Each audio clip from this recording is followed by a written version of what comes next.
টিয়কত BJP দলৰ প্ৰাৰ্থী প্ৰদান কৰিবলৈ দাবী সাধাৰণ ভোটাৰৰ মিত্ৰতা সূত্ৰে দুবাৰকৈ অগপক এৰি দিয়া টিয়ক সমষ্টি তৃতীয়বাৰলৈ এৰি নিদিবলৈ আহ্বান জনোৱা হৈছে 10 বছৰে অগপৰ দখলত থকা টিয়ক এইবাৰ বিজেপিৰ দাবী বিজেপি বিধায়ক থকা সমষ্টিৰ তুলনাত উন্নয়ন নহল টিয়কত সাধাৰণ ভোটাৰ ওলাই আহি সজুৰে দাবী এইবাৰ বিজেপিক দিয়ক টিকট বিজেপিক টিয়কত টিকট দিয়াৰ আহ্বান জনাইছে এইবাৰ পদুমৰ চিহ্নত ভোট দিয়াৰ সুবিধা কৰি দিবলৈ দাবী বিজেপিৰ নেতৃত্বক আমাক কিছু পৰিৱেশ দেখুৱাব তথা প্ৰতিক্ৰিয়া শুনাব আমাৰ সাংবাদিক ৰিজু কুমাৰ শইকীয়াই নিৰ্বাচন সমাগত আৰু এই নিৰ্বাচনক লৈ দেখা গৈছে যে ইতিমধ্যে যে প্ৰতিটো ৰাজনৈতিক দলে তেওঁলোকৰ নিজৰ যি প্ৰাৰ্থী সেই প্ৰাৰ্থীসকলৰ তালিকা আনুষ্ঠানিকভাৱে ঘোষণা নকৰিলে ইতিমধ্যে কংগ্ৰেছে তেওঁলোকৰ 42জনীয়া তালিকা আৰু ৰাইজৰ দলে 11জনীয়া তালিকা প্ৰকাশ কৰাৰ পিছত দেখা গৈছে যে মিত্ৰজোঁটৰ যি বিজেপি অগপ নেতৃত্বাধীন যি বিজেপি মিত্ৰজোঁট এই মিত্ৰজোঁটৰ তালিকা এই মুহূৰ্তলৈকে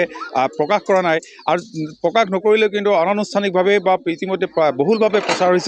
যে দুটাকৈ 2016 আৰু 2021ত টিয়ক বিধানসভা সমষ্টিক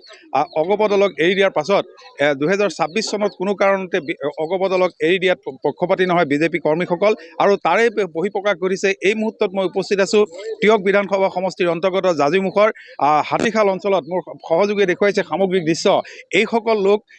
লোক সমবেত হৈছে কাৰণ এটাই যে কোনো কাৰণতে যোৱা দুটা টাৰ্মৰ বাবে দুটা কাৰ্যকালৰ বাবে অগপক টিয়ক সমষ্টি এৰি দিছিল মিত্ৰতাৰ সূত্ৰে কিন্তু এইবাৰ 2026 চনত কোনো কাৰণতে অগপ দলক এই সমষ্টি এৰি দিয়াৰ তেওঁলোক পক্ষপাতী নহয় যাৰ বাবে এনেদৰে তেওঁলোক সমবেত হৈছে আৰু যিকোনো মূল্যৰ বিনিময়ত তেওঁলোকে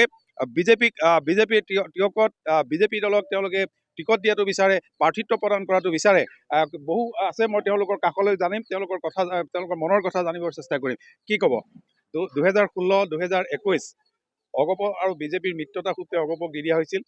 আৰু 2021 চনত এতিয়াৰ মুখ্যমন্ত্ৰীগৰাকীয়ে তেতিয়া হিমন্ত বিশ্ব শৰ্মাই কৈছিল যে 2026ত আমি বিজেপিয়ে খেলিম টিয়কত কিন্তু এতিয়াৰ কথাবোৰ তেনেকুৱা হৈ থকা নাই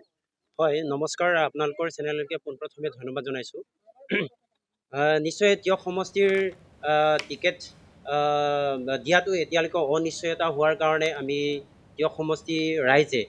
ভুক্তভোগী হৈ আছোঁ যিহেতু আমাক আজি দুটা পৰিকল্পনা অসম গণ পৰিষদৰ মিত্ৰজোঁটৰ হিচাপে ইয়াত টিকেট দিয়া হৈছিলে কিন্তু এটা কথা ইয়াৰ আগতে অসমৰ মাননীয় মুখ্যমন্ত্ৰীগৰাকীয়ে আমাক ইয়াত ঘোষণা কৰি থৈ গৈছিলে বা আশ্বাস দি থৈছিলে যে 2026 চনত যে আমাৰ টিয়ক সমষ্টি ভাৰতীয় জনতা পাৰ্টীৰ যোগ্য প্ৰাৰ্থী এজনক ইয়াত টিকেট দি টিয়ক সমষ্টিৰ উন্নয়ন কৰিব বুলি আমাক আশ্বাস আৰু ঘোষণা কৰিছিলে সেই কথা কোৱাৰ কিবাতে সেই সূত্ৰ অনুযায়ী আমি টিয়ক সমষ্টি ভাৰতীয় জনতা পাৰ্টীৰ এজন যোগ্য প্ৰাৰ্থী হিচাপে পাম বুলি আশা কৰিছিলোঁ কিন্তু আজি পৰিৱেশত দেখিছোঁ যে ইয়াত